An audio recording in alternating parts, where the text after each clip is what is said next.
I don't know why. Some station from Mars, or one of the 7 stars that shine after 3:30 in the morning. Well, Jesus! I never said that. Does anybody else in here like the B-52s? Or did they just I just like that one song that was on VHS all the time. Rock Lobster. No, Love Shack. No, yeah, Love Shack. Yeah. There you go. Love Shack is a horrible song. I remember being in New Jersey when that song was new. I went down to the comic shop, and the guys who were running the comic shop, they were based. They were in the song was playing on the radio, and they were like, "Fine, says, stay away, straights." And I was like, "Damn, dude." Different comic book industry in 1989.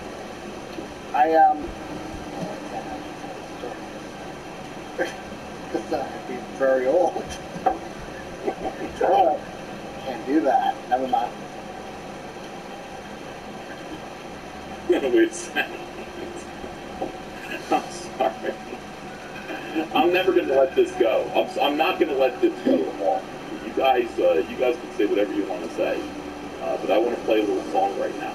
It goes like that. I don't care if I get struck. Here we go.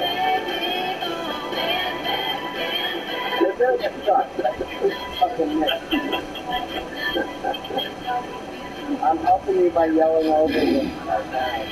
I am yelling over this on purpose. Stop it. Yeah, stand back, Cecil.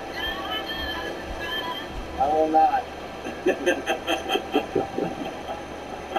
Stand back. That bitch is a prick. Alright, so goes and stop. I got fucking already. Like, gone.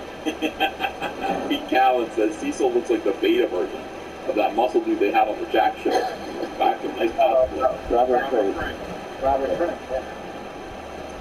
yeah. That's what I was thinking the whole time. No, don't do this. Everything you're doing is wrong right now. All your instincts are off. Whatever you play, you're like, I got away with the music. Let's play the video with the music. Who, me? That's what you're saying? Yeah. My instincts are off? Yes, do not play TV Mix video. Oh, you're off air. Just kidding. No, let's see. Unless it's telling you how. Stay away, Juice. Train fast. Stay away, Jew. Oh my God.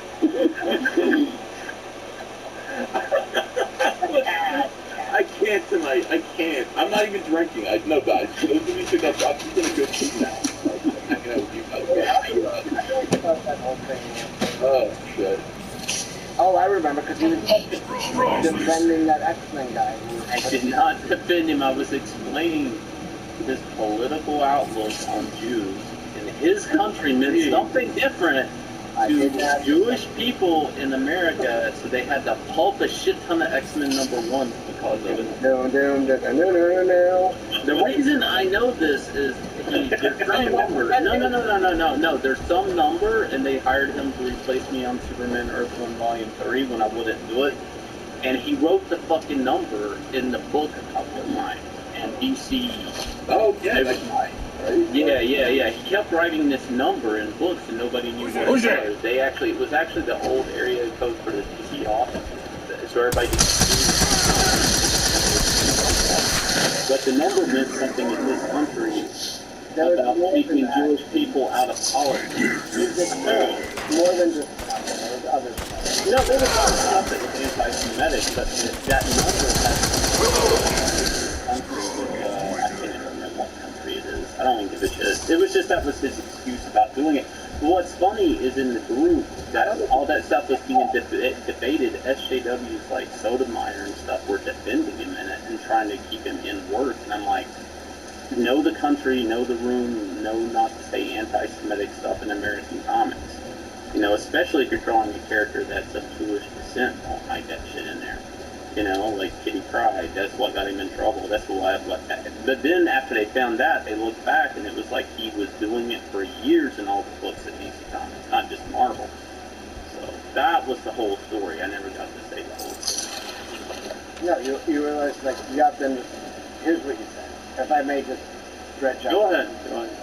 You have to understand from the way he was looking at it, the Jews are terrible. And I was like, yeah, I get that. Like, we get that how to look at it. But he wasn't a fucking lawyer, you know? And if he did, he couldn't afford a Jewish lawyer. And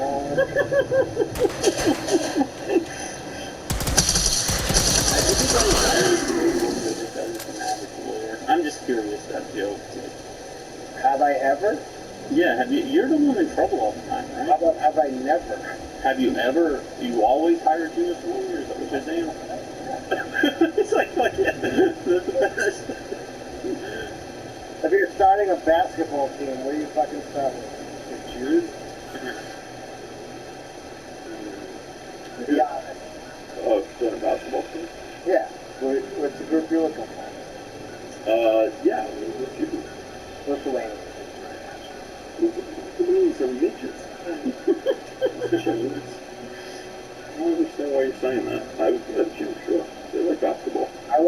Here's what I look for. Staying decent. I look for tall gents of all races. But that's just Christian Laettner was one of my favorite basketball players at university. Alright, hold on a second. Blacktop Felger Park says, I look unhappy tonight. I was looking for a picture of this is my girthy stallion. This is the kind of, like, what are my girthy stallions like this, except with a huge penis sheath coming down. I mean, these are going to be great toys. We're making 3 of them that look like this, except they're going to be like headbanger, they're going to be heavy metal, or tattoos and shit, breathing fire. Just awesome, man. they connect at the penis sheath as well. Yeah, they are. Face for you. They're anti-communist horses. This is the whole thing. They've got horsey names like, Rainbow Road horses named Napalm. But the bad guy horses, there are bad guy horses that are commies, sturdy commies, and the leader is named Trotsky. They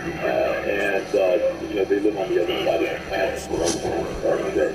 But this is going to be a really good boys' toy line. Oh yeah. Micro-P Stallions. So what? All the guys are commies or they horses? Dirty, filthy, they're horses, but they're Okay. Hang on. I'm going to give you a good idea. Yambi came up with this last night. Patrick, you were on the stream. What was it? Fortune cookie? Fortune cookie. A yellow horse. The yellow horse named Fortune Cookie. No, that's racist. That's terrible. No, it's not. It's not because Fortune cookies are only American. They're not. No, everything you're saying is wrong. And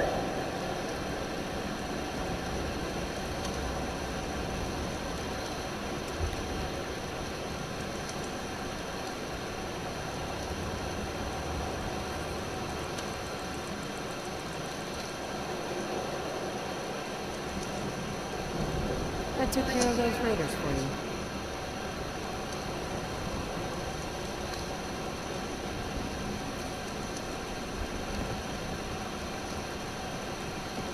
Really? Well, that's the best news I've heard in a long time. I just need to trade gear with you. Sure.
Folks, we are live. Submit to the High Council here on World Class Bullshit. I'm your host, Jeff Hicks, and with me tonight is, as always, Tom for Midnight Sedge After Dark. Hail, everybody. Hail, Phantom Menace. Indeed, hail the Phantom Menace. Also, would like to send a hail over to Metro Random 42. Hail. And thank you for including me chapter week. I do really appreciate it. We love having you, Becca. And then finally, we are joined by a very special guest tonight. His resume is incredibly impressive. He has been involved with all sorts of projects across the board, from games to movies, and all sorts of things in between. Projects like Red Dead Redemption 1 and 2, and a lot more. So, folks, you see his name on the screen. It's an honor to have him on the High Council for the very first time, Mr. Tom Coughlin. Thank you. Thank you for having me. Hail to the Phantom Menace, and I really am very appreciative of all the commentary, all the things that you do that keep me informed as an artist here in LA. It's a really refreshing point of view, and it's sometimes my primary source of information. Well, I always find it really interesting when we reach people that have worked in Hollywood or making movies or anything across the scale in terms of how you do it. It's really cool to see that, like, the content that we all create does reach, across the board. So it's always exciting to have someone, like I said, that's worked in the industry here on the show. So thank you for joining us tonight. Absolutely. Looking forward to it. Now, folks, we're going to do something a little different here on the High Council, and moving forward, I want to introduce a little bit of structure to the show, segments, things like that to get people hooked. Because the WCBS podcast is kicking ass across the board, and it's the most fun you can have legally on Thursday night. Hell, maybe it's not all legal. But my point is, we want to bring that fun to the High Council. So we're going to be doing a couple things a little different moving forward, but we're playing around with the format, and we really want everyone's input. So if you guys have segments or ideas or things like that, you know how to contact us over on the Facebook page, over on Twitter, everywhere.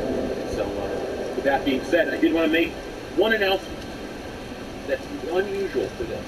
On Thursday, October 2nd, means Schlocktoberfest, which is some of the horror-related stuff. So here on the channel, throughout the month, you'll get a sprinkling of some horror-related things, like, I don't know, a live reading of Scary Stories to Tell in the Dark, 40s radio style. So there's some really cool things that we're working on all throughout the month. So make sure you guys subscribe, check us out across the board, be here so you don't miss out on anything. So before we get into our segments tonight, Tom, Midnight Sedge Tom, you've had the opportunity to have Tom on the show before. Tom, could you tell everyone, this is Tom, I have a good way to, let's see, You just call me Conkle. Okay, you're Conkle, and Tom is Tom. So, You can just call me Thomas or whatever.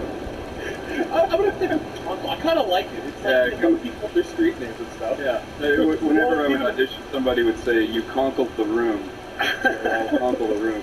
But see, the worst is our last names are so similar too. It's like, Conkle and Connors, we need to go on the road.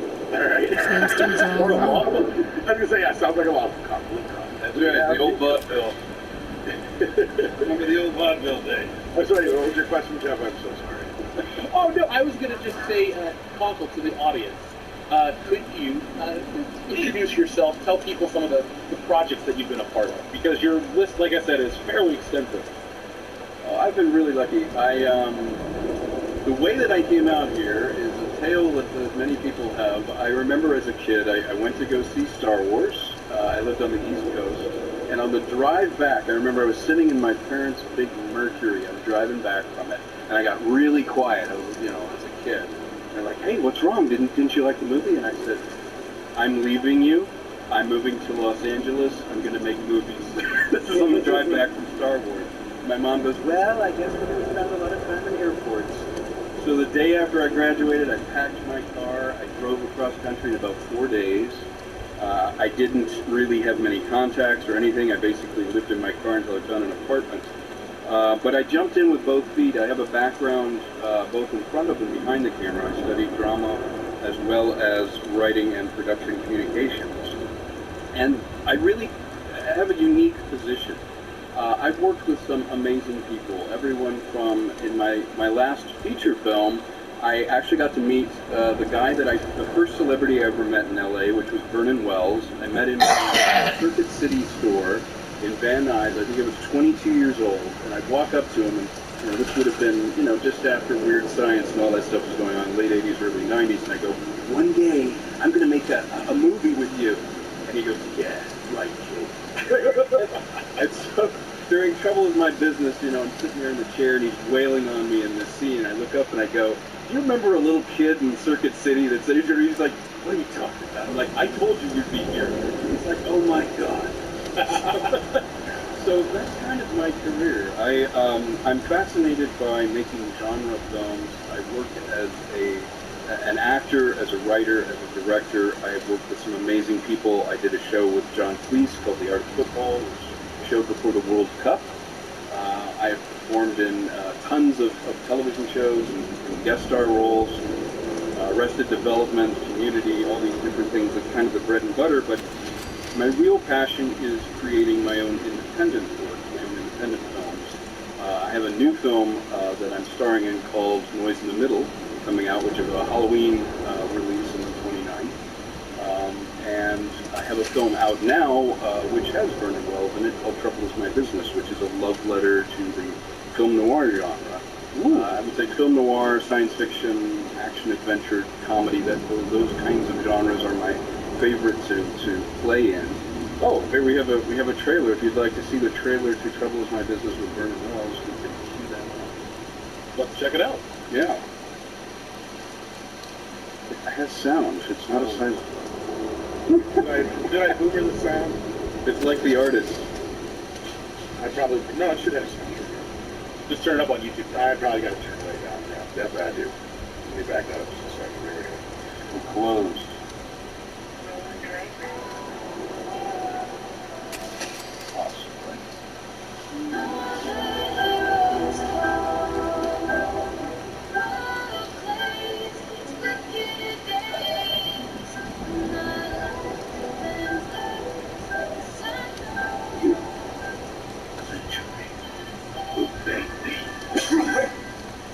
Just throw you.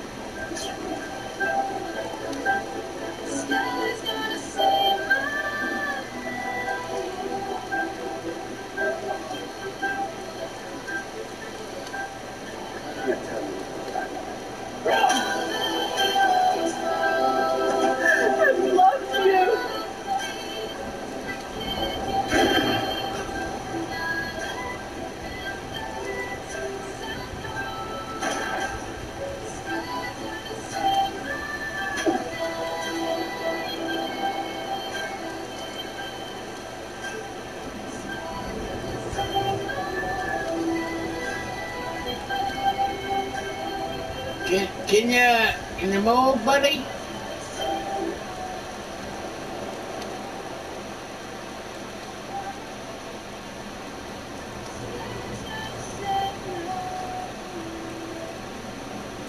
That's a little taste. Definitely a love letter to film noir with things going all the way back to Out of the Past. The Jacques Tournier film and certainly Maltese Falcon. But I wanted to play in that milieu because the reason they made film noir that way is studios didn't have a lot of money back then, and they used to shoot lean, and if they didn't have to light the walls, well then suddenly you've got a real moody piece because you don't have to light everything like an MGM musical. So I thought, how do I apply that aesthetic to low-budget indie? And it turned out that it was very similar in aesthetic. I like the attitude of film noir because it's kind of the attitude of it. Everyone has a friend who's heading for the wall, and they kind of hit the wall, and you're like, don't do it, boom, they hit the wall. That's film noir. And I had a lot of fun doing that. I've directed a couple of TV shows, a couple of other films for other people, but I really gave myself permission to start making my own films about 6 or 7 years ago with my company, Movement Actus. The next thing I have coming out is Noise in the Middle, which, if you want to watch that, the trailer dropped on Joe Blow yesterday. And you can take a look at that. It's a lot of fun as well.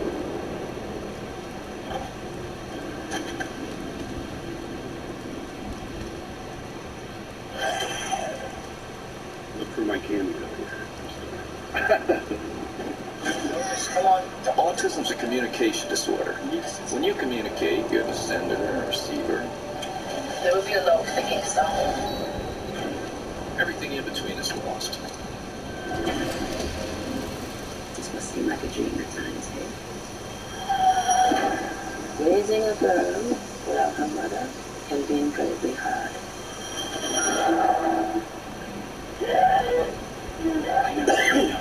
I miss her too. This machine helps us sort out all the noise in the middle so we can hear Emmy.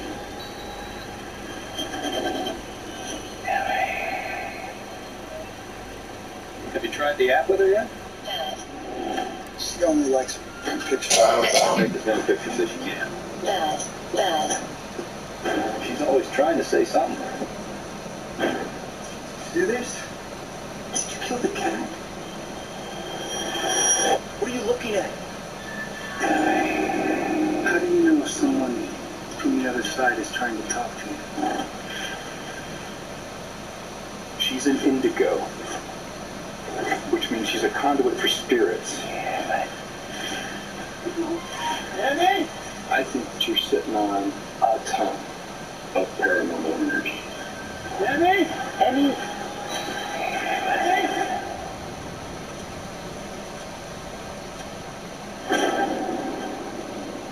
There we go, kind of creepy. You okay? Look at me. So yeah, that's coming out on the 29th. Ooh. We had a lot of fun. My collaborator on that was Marcus McCullum, who I met doing commercials. Yeah, I did a commercial actually that ended up being this really strange viral meme called Raisin Brahms, where I played Brahms and I crashed through this wall looking like Brahms, and I'm like, Guten Tag! The breakfast commercial, but it's actually to raise money for the arts. But people started making memes, and I think my head ended up being The Rock chasing Indiana Jones. People have like looped it so where I'm going Guten Tag for like an hour.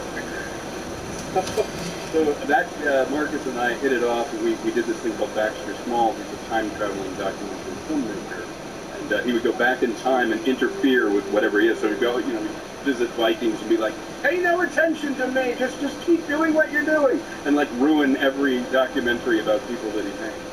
So, we worked on this thing. It should be a lot of fun. John Meese is in that. Tara Buck from True Blood, and myself and Juliet Jeffers and Jim Holmes are in it. It's a fun movie. We shot it up in the Northwest. Mm-hmm. Spokane. Well, the horror trailer's getting really good reaction in the chat for sure. I mean, Yeah, I looked at it too, but like they're really reacting to that. So it looks like that looks like I've never for a film. Thank you. I'm really proud of it. I hope it does well. Hopefully it'll land when people are in the mood to watch something around Halloween. Now that I've stumbled over myself 20 times over, that's your newer stuff. But as we just started talking to you a little bit ago, your journey started back in '77. Then you've done a lot since then. You did touch on a few things, but I know, Jeff, you wanted to talk about a few things specifically. I think one of them's on on the screen right now. Yeah, so Matt, she sent in a super chat. It says, what is the earliest example of anime? So on your IMDb, you're credited with stuff like Macross Plus, Street Fighter 2, the animated movie. I think I saw Trigun. Yeah, Animes too. There's a bunch of, yeah.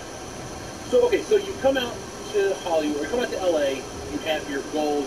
How do you find yourself in anime voice acting? Because in the spheres of late, we've seen a lot of concern from anime fans is, you bring stuff over. There's a lot of changing, a lot of censorship, a lot of, different sensibilities across the board.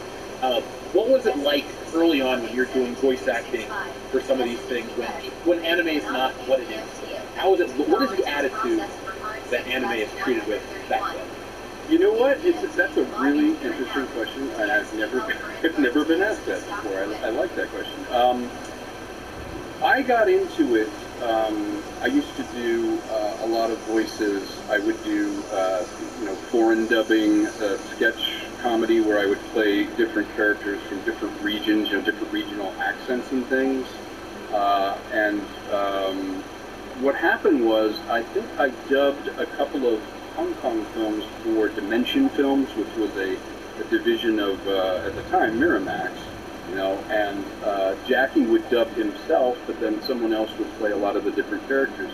And the attitude, we actually lavished a lot of attention on it. The trick to it is being able to sometimes in a day you'll do 300 line replacements. You'll do, you're working, watching a scene, you kind of discuss it, and then you're working on a beat tone system. In other words, you'll know your character, in one scene your character is maybe a restaurateur and he's about to be beheaded by somebody.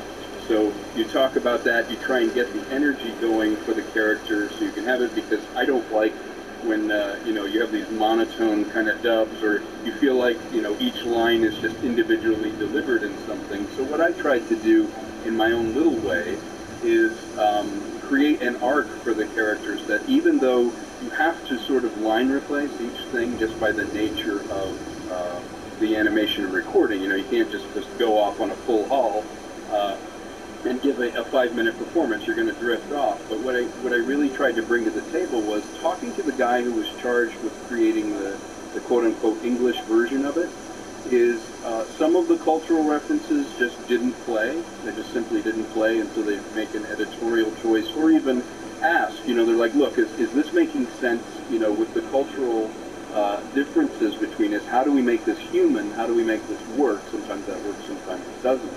But for me, it was creating a genuine arc, and I believe that arc to any character that I played, I meant it. I didn't treat it like it was something light. I didn't treat it like it was frivolous. I threw myself into it 100%, which is why you'll probably see 10, 11, different times that I was asked back, because I threw myself into it completely. I did whole body acting with it. Some days you spend the whole time fighting or doing exertions and efforts, and I love the genre. I actually find it fascinating. It's dreamlike in that it's a window into an entirely different way of looking at the world, anime.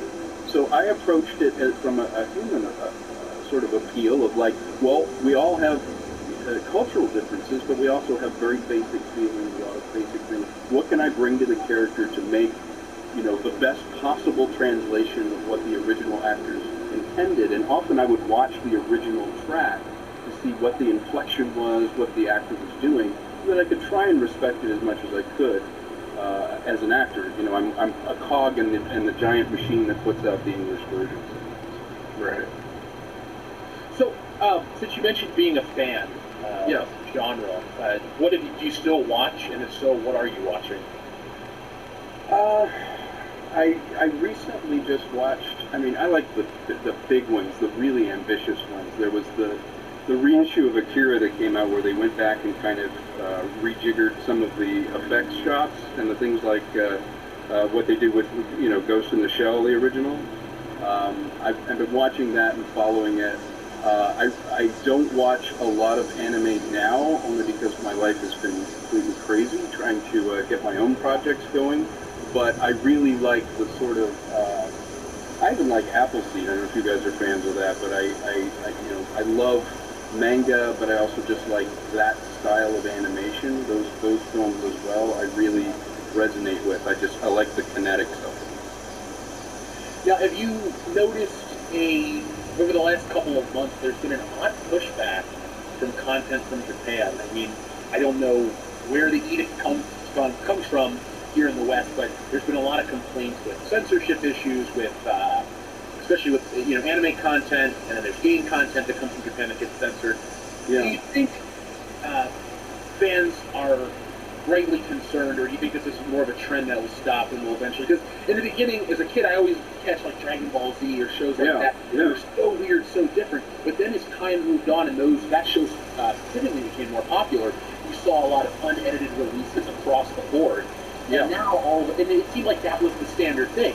But over the last few years, you've seen situations where I don't know exactly who released it, but you'll see somebody's like, oh, this is the unedited version of, let's just pick Trigun. That's not what I'm using. Let's just pick that as an example. But then you see, people want to be unreleased, but now all of a sudden we're getting unreleased or uncensored, but it's still censored. Do you think we'll come full circle to where we'll go back to an acceptance across the board of like the more, I don't want to say salacious because I don't want to use a sexual connotation, but like the more Japanese influenced stuff that's weirdly inaccessible to American audiences? I think we'll go back to a time where they're not going to censor for American audiences. You know what? That's another great question. I actually think we're hypersensitive right now. A lot of anime, the way they draw, the girls look very young and innocent, and everyone is very triggered about that. The people are triggered about violence. They're triggered about anything that's considered, off the norm, which is weird because we're supposed to be at our most accepting, most open right now. But it feels like you're right. We're getting pushed back because I don't know if it's cancel culture. I don't know if it's just a correction and, like you say, a weird phase we're going through. But you see the same thing in anime that you do in comedy. The sacred cows that you used to be able to slaughter or at least explore or push the boundaries of. Right now, it's actually quite a conservative time, and not always great for art because you can have people protesting loudly that have never seen it. But their voices are heard through social media or whatever. They're like, you can't have this, or it's doing this, or it's violent, or it's exploiting, or those girls look too young, or this or that. And it's sort of a misunderstanding of what the culture is in the anime format. But it's endemic of a lot of genres that I see. I'm literally writing something now where my co-writer's manager's only job is to go, you can't say that, that might offend gypsies. You can't say that, you might do this. And I had to take out the term, you got gypped. You know that term? Really? That's offensive these days? Yeah, because that offends gypsies, saying that you got gypped. Oh, I didn't realize it was that. That's absolutely true. And I was like, it didn't even occur to me that it was offensive. It didn't occur to me to say, you can't just say love between, a man and a woman here. You can't do that. And I was like, wow, that's an interesting constraint. And I think for me, we're in a huge course correction, and I think the pendulum needs to swing to the middle rather than to the far, either side. And as an artist, it's weird to walk on eggshells, and I'm sure it's also weird as somebody who appreciates, like if you enjoy anime and you're an end user of art, it must feel weird to be judged by what you like, or that an uncensored, unfettered version that the artist intended is somehow wrong to seek out or to put out, or that something that was funny 20 years ago in context can't still be appreciated. It's like they literally want to pull faulty towers because it might offend somebody, and the same with anime, I would think. What bothers me is this newfound. The weird thing is too, like you mentioned the word conservative, about this conservative approach to the arts. It's funny how it goes beyond what you traditionally consider conservative or liberal politics. It's just like across the board, no matter where allegiances lie, there is this weird influx of art censorship.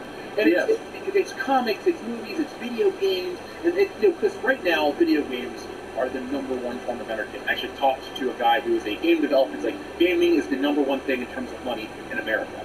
Yeah. And now we're getting this like pushback to a point where it's like almost not fun to be a gamer. It's not fun to be consuming this entertainment because everyone in this quest to be socially conscious has really. And I want to be super clear when I say conservative. I'm not referring to politically conservative. I think some conservative philosophies are actually welcoming as forward-thinking as anything else. When I say conservative, I mean constricted in an artistic way. And one thing that I find interesting is that even say a film or something that celebrates a quote-unquote conservative values could also be shouted down as not being correct, not being inclusive enough, not a this or that. So in a quest to be as diverse as possible, the world seems to be clamping down on more and more narrow casting, more and more sort of placating, and what you do is you dilute the art or you dilute the intent. I mean, look at video games are a great example. They are either cinematic in experience, or in an open world you're able to explore and move things around. You can have hundreds of storylines evolving. But why should you not be able to explore all types of the human experience there? Why can't you have a traditional storyline that somebody might want to enjoy? Have one that's radically different. Have one that's this. why is one right and the other one wrong? And why at a time when almost anything can be done with technology, are we choosing to do less and less within that? And I don't know if it's a corporate monetary decision to play it safe, or if it's, cancel culture restricting what we're allowed, quote unquote, to enjoy. But yeah, video games are the most popular, mostly because they have the highest price point. If you think about it, I work in that business. I've created with that. And, what other thing do you pay, $50 for a disc or $40 for a download for? And then they pay no residuals to anyone that makes it. We are unfortunately not reimbursed, with the profits of the game, which was part of the strike. There was a strike and nobody knew it. Where all the SAG and AFTRA actors went on strike a couple of years ago against the game company and just went absolutely nowhere because people don't realize what actors do, and programmers are also getting crapped on by many. Because they'll design the game for a large company, they'll be working for someone who actually doesn't design games, but rather gives them a brief, I want this, and this. The person that actually works, 20 hours a day programming and making it and creating that world is not the one who monetarily participates, nor do the people that you watch in the game. And so it's very profitable because, 99.9% of the profit goes straight to the top and it's not shared around. Yeah, I think we've started to hear a little bit about that from the coming out about, the overworked programmers, like you said, and, actors. Voice acting now has become a big thing in the news with a lot of, just recently they decided to not have Kazarian do Carl's voice on The Simpsons and a black actor. And, it kind of backfired a few years ago when they went after Apu, because now he's pretty much non-existent on the show. Yeah. How do you feel about this whole thing? Because, I haven't gotten an argument with somebody. I'm like, I don't think it matters as long as the voice is right. Yeah, and of course. And the guy who brought it up, I was like, well, what about, Shredder, Darth Vader, Samurai Jack, all voiced by black men? Yeah. What's the difference? I don't seem to see a difference. And then he tried to give me some excuse about timbre of voice. I'm like, are you really going to that point? That is even more racist than anything I've ever heard in this whole argument. It's like, the mental gymnastics some people get going with some of these points. It's just like, why should it really matter? I'm being in that business, how do you react to this kind of thing? Well, that's the problem with it. If you do something because it feels good, it's like it feels good to let people do it. And if you're in a wheelchair, then you should give the wheelchair thing to only wheelchair people, only black people can play black people. But the problem is, like we talked about on our other discussion, is it's not the what if thing. Because what if that means that a terrific Asian voice actor can't play a white person? Or can they? Does that mean that they only can play, white people can only play white people, but everybody else can play everyone, and that's okay? Is it that if someone who writes the rules? Yeah, it's that if you reverse it and it sounds probably not a beverage. Awesome. I like to live by that. I think there are amazing actors of all different races. I used to be the staff writer on Information Review, and in Scoopy, we would just write a character, and sometimes a black guy played it, sometimes a white guy played it, sometimes a Hispanic guy played it. We tried not to think about that, and then you draw them later what they were supposed to look like or whatever they were. And the problem is, the road to hell is paved with good intentions. If you start mandating this or that, or this is incorrect, and you can't have this, and you can't have that, someone suffers. White people are not the villain here. Correcting an injustice with another injustice is never a good thing. I feel that we have more access now to more animated content, more places you can put animated content. The last thing we should be doing is revisiting, revising things that already worked. Like if Hank worked great in that series, great. Why don't we have another series? Hire some other people. Some of them can be black. Some of them can be whatever. Do that.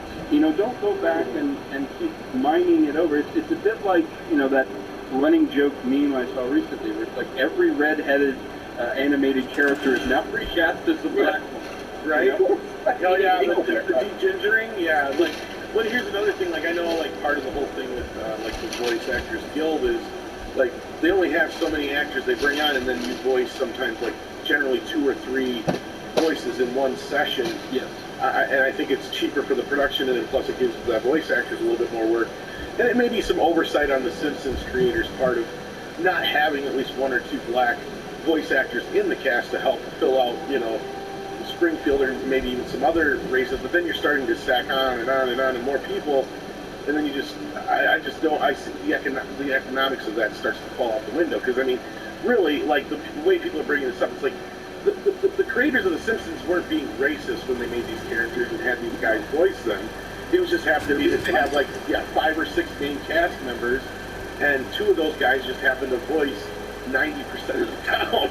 You know? Yeah, exactly. It's like saying Peter Sellers was being racist against French people when he did Clouseau. It's like Hank Azaria happened to do a funny voice that was probably based on somebody that he knew, and he ended up doing it. And it was funny up until a couple years ago, and now it's not funny for some reason.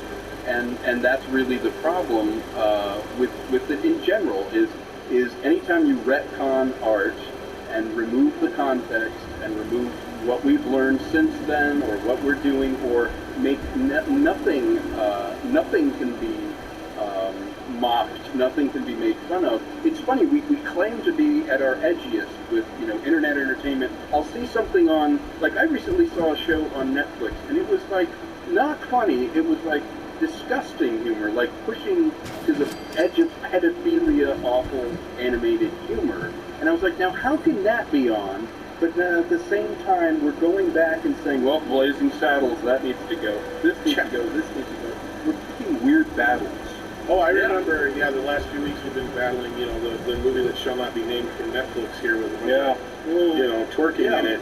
But yet those same people who were defending that had a big problem with movies, like you said, with like Blazing Saddles, or Gone with the Wind. I remember a school canceling a screening of Cool Runnings because they said the movie was racist. I'm like, have you watched the movie? Do you get the point of the movie? And it's based on the true story. It's a hell. So were you talking about the show Big Mouth? What about Big Mouth? Sorry. Were you talking about Tom Conkle? Is that the show you're talking about, Big Mouth? I think it's called, is it Oops? I don't know what it is. Yeah, it was an animated thing, and I was like, oh my god. Like, I wouldn't watch it, you know, with someone else in the room, and certainly not with a kid in the room, but it's out, and it's like, woo, great, you know. And I was thinking to myself, and here I am worrying about Jeff offending somebody. You know, it's you have to choose the hill you're going to die on, and it seems like we're choosing the wrong hill. Oh yeah. And a lot of it's so alarming how, talk about, okay, so Jesse and I have this discussion all the time about how we've reached this point in entertainment. We don't really call it like a singularity, but we jokingly call it like this unity, where you would reach this point where, you know, the difference was like a black actor wasn't really just a black actor, just an actor, you know, like Denzel Washington says, you know, I'm Denzel Washington, I'm not a black actor, I'm an actor. We had reached that point like 20-ish years ago. Yeah. We are always trying to pinpoint what happened in entertainment, or even in the world in general, what happened to get us down the path where a movie, Cool Runnings, is a feel-good film. I loved that movie as a kid. It's a great real-life story. All of a sudden, that's racist. That is ridiculous. Well, not only that, the whole movie's about rising above diversity, or diversity and embracing diversity, I meant to say, but yeah. Yeah, no, it is, and I think you're right. It's like if you show a kid now films from the 70s and they see all these great black actors in them, and you see, like, I was recently watching something with my son, and he's like, well, there's a guy, and we're looking at all this one, and I was like, yeah, you know, Clint Eastwood was casting black guys equal, you know, as equal people, you know, 40 years ago, 45 years ago. They were interesting, layered characters that were coming out. Or Will Smith was one of the, you know, biggest stars ever in the 90s, and then Eddie Murphy before that. Yeah. But all of a sudden, the identity politics came into it, and it's almost the difference between, like you said, introducing here's my friend versus here's my Asian friend or here's my black friend. Because I think what that means in some sort of way is I have more authority because speaking as a black woman, blank, and then it's an unquestionable thing. It's not something you can't debate. So if I said, you know, can you imagine if I said, now speaking as a white man, I feel that, and you'd be like, why did you just qualify? Why didn't you just give me your opinion? And say, I think votes are better, speaking as a white man. And it's like, there's no point of privilege. Yeah, it doesn't make any sense.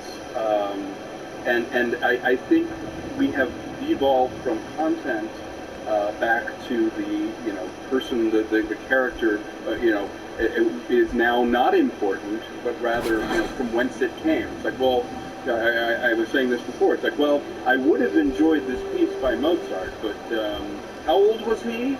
Or now, was this a man that wrote this? Too white, yeah. I've enjoyed things my whole life where I've been pleasantly surprised. I'm like, oh, didn't know that's who created it. Didn't know, Ida Lupino, she directed this film noir in the 1940s. She was a female director. Great. Speaking of like James Earl Jones, I mean, I was just talking earlier on a podcast with Culture Casino about how I was probably in my early teens or late, like 10, 11 years old by the time I finally realized James Earl Jones is the voice of Darth Vader. I see all these other movies, and it's just like, wait a minute, that's the same guy. It sounds familiar. I just put it together. I just need Coming to America and all these other movies with him in it where he played all kinds of different parts. Dr. Strangelove? Yeah, it just finally dawned on me. Yeah, Dr. Strangelove and all that stuff. Yeah. It's just like, it's like, why didn't I not notice that before? But that's the point, is it didn't matter. It doesn't matter, and you don't think about those things. And like I brought up to so many people lately, and Mecca knows what I'm talking about. It's like, we've had so many more of these conversations than I've ever had in my life in the last 5 years, and it's just getting ridiculous. It's tiring. And by the way, thanks to the shout out for Be Cool Scooby-Doo. I saw somebody there like... Yeah, you got some Scooby-Doo fans in the chat. I got to work... Mark Hamill played a character that I wrote in it. I wrote an episode called Area 51 Adjacent. It's two more secret than Area 51. It's actually Area 51.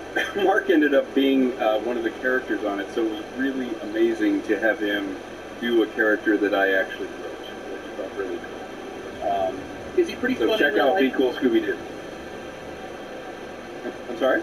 Is Mark Hamill pretty fun in real life? Yes, he's a great guy. He actually is a really good... He's very grateful for what he has now, and from what I've seen of him, he seems at peace with it.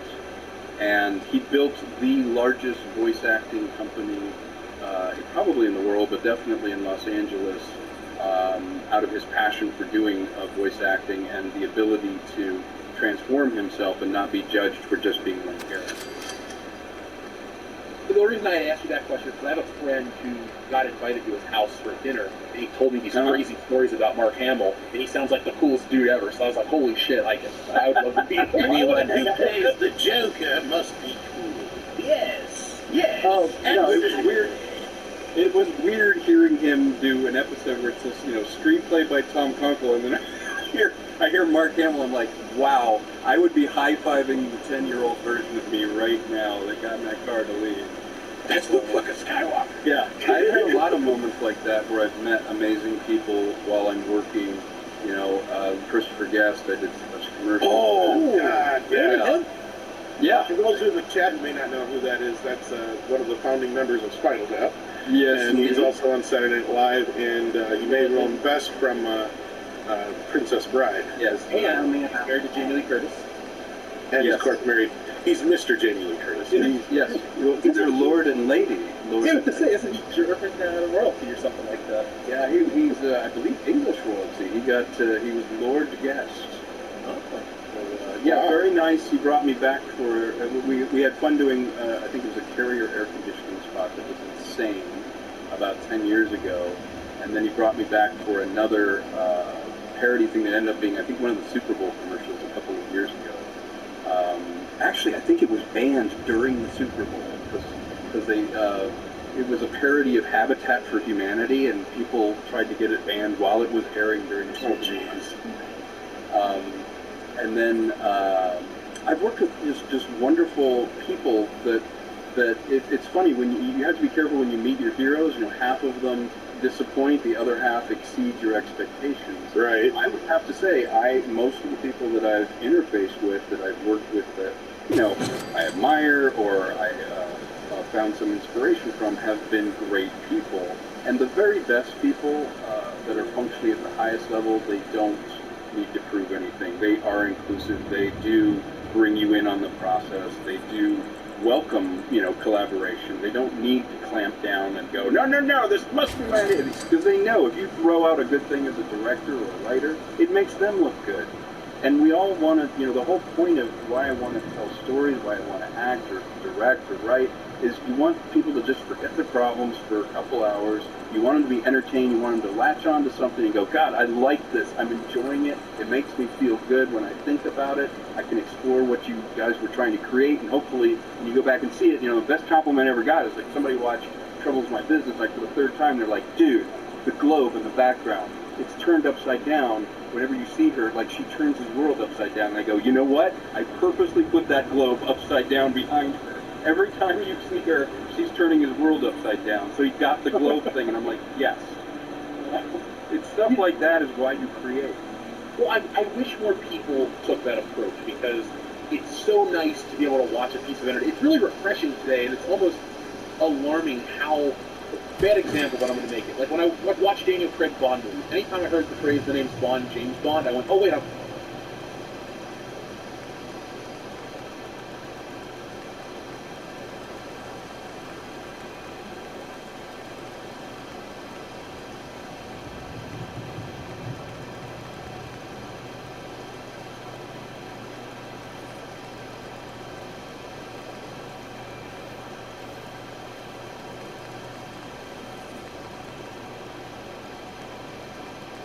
watching a James Bond movie. I forgot, because they've tried to suck the fun and they've made it so serious. That's what that's what I don't like about today's entertainment. Is like, I watched Sonic the Hedgehog or Bill and Ted or something. I'm like, wow, this is very free of the crap that I'm so used to, and it should be the other way around, where it's entertainment for everybody. And then when you get to one of these weird preachy pieces, it's either really well done, like a Twilight Zone or an old EC comic, or it's modern day crap like a Jordan Peele preachy, like the new Twilight Zone. That's why talking about the pendulum. About this pendulum shift, I definitely see the pendulum shifting back. We talk about gaming and stuff. Some of the bigger titles definitely. But like this, gaming is so expensive to produce a game, they can't afford to pick a side. Like realistically, you have to appeal to everybody. That's why the Last of Us 2 controversy really caught everyone's attention over the summer, because you have a PlayStation game that should be for everyone, and you have the creator kind of coming in there saying shit very akin to Brie Larson last year with Captain Marvel, and there's a reason why the game, Last of Us 2 was on a big sale last week, and other big AAA titles don't usually hit sales as quickly on PlayStation. People go, oh, Steam has sales all the time. Yeah, Steam's a little different. But I think you're right. You're very dangerous when you're a creator of anything to say that the customer's always wrong. I think when you turn on your audience and you don't listen to what is being responded to, what is resonating with people, when you stop listening to it and you start sending a one-way message of this is what's good for you, or you don't like this yet but I'll force you to, you're going to get pushback. And what I like doing with my entertainment is, you're right, what I loved about the original James Bond is it constantly felt like Sean Connery was this sort of knight slumming above everything else, and he was having fun. He had a twinkle in his eye. He didn't hate his job. He didn't hate the fact that he was in the movie. He didn't once comment negatively about his own thing, like, oh, I wish I wasn't in this, kind of thing. And the problem now is you run into so many either deconstructionists or grimdark, I call them, a grimdark approach to what used to be just entertainment. Now it's like, well, no, we have to stare at our navel, we have to deconstruct it, we should feel guilty about things. How do we feel about, negatively? That's just part of the zeitgeist right now, where people are getting very rich on some of these ideas, and maybe they just feel guilty. That they're just like, well, we've had the Bond franchise for this long. Why do you people still like it? We don't like it. And maybe there's a little bit of that creeping into the art where it's almost, I don't know, self-loathing? Is that a possibility? That's an interesting perspective. I don't think anyone's ever posed, because we only had, been fortunate to have a handful of people that have created either worked on TV or movies or stuff like that, and that's not really anything that's come up. Everybody, I'm gonna keep that with me and think about things in that under that guise, that lens, because we keep trying to figure out why. Maybe that is as crazy as it might sound to some people. Some people in chat like, oh, that's a terrible reasoning. It could be true though, because can you think of anything else as convincing right now? Yeah. Well, I'm certainly open to other opinions. Anyone in the chat, that has it. I honestly, as somebody who does this, I am considered an outlier when I come and I pitch something like I have this thing called Island in the Stars, which is like a sort of Jules Verne Treasure Island thing that I want Vernon to be in. I want Sam Neill to be in, a couple other people. That was the thing that I was working on getting financed at the beginning of the year. And it's something that your grandparents would enjoy because it's an adventure and it tells you something about being human and being on a quest. And kids will enjoy it because it's got battles and it's got an excitement and at its core it's about something. But it never once did I sit and write or come up with the film and go, and this is going to teach you a lesson. And you know what? I really don't like these films, but I'm going to make this one. That'll show you. And that's considered unusual when I'm pitching. And I always find it strange to see how the room looks when I go, so it's not grim and dark. I'm not interested in rebooting something that's already amazing.